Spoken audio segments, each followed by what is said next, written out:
प्राचीन समय में सूर्य देव का विवाह संज्ञा से हुआ था, जो विश्वकर्मा की पुत्री थी। संज्ञा अत्यंत पतिव्रता और धर्मप्रायल थी, परंतु सूर्य देव का तेज इतना प्रचंड था कि वे उसे सहन नहीं कर पा रही थीं। बहुत प्रयास करने के बाद भी जब वे उनके तेज को सहन न कर सकी, तब उन्होंने अपनी छाया से एक स्त्री का निर्माण किया, जिसका नाम छाया रखा गया।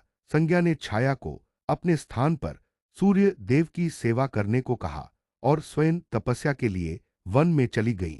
सूर्य देव को कुछ समय तक यह पता नहीं चला कि उनके साथ रहने वाली छाया असली संज्ञा नहीं है। छाया ने सूर्य देव की सेवा पूरे मन से की और उनके कई संतानें हुईं, जिनमें शनि देव और तप्ती प्रमुख हैं। वहीं संज्ञा से पहले ही सूर्य देव के पुत्र यमराज और यमी का जन्म हो चुका था। समय बीतने पर सूर्य देव ने देखा कि छाया का व्यवहार उनके पहले के बच्चों के प्रति अलग है। तब उन्हें संदेह हुआ और सत्य जानने की इच्छा हुई। एक दिन सूर्य देव ने ध्यान लगाकर सच्चाई का पता लगाया।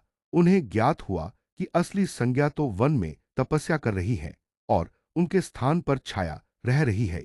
जानकर सूर्य देव दुखी भी हुए और चिंतित भी। वे तुरंत संज्ञा को खोजने निकल पड़े। कई स्थानों पर खोज करने के बाद उन्हें पता चला कि संज्ञा घोड़ी का रूप धारण कर कठोर तपस्या कर रही है। सूर्य देव ने भी घोड़े का रूप धारण किया और संज्ञा के पास पहुंचे। तब संज्ञा ने अपने पति को पहचान लिया और उनसे क्षमा मांगी। सूर्य देव ने प्रेमपूर्वक उन्हें स्वीकार किया और उनके कष्ट को समझा। कहा जाता है कि उसी समय उनके अश्व रूप से अश्विनी कुमारों का जन्म हुआ, जो देवताओं के वैद्य बने और रोगों का उपचार करने लगे। इसके बाद सूर्य देव संज्ञा को लेकर अपने लोक लौट आए। विश्वकर्मा ने सूर्य देव का तेज कुछ कम कर दिया ताकि संज्ञा उनके साथ सुखपूर्वक रह सके। इसी तेज से देवताओं के अनेक दिव्य अस्त्र शस्त्र बनाए गए।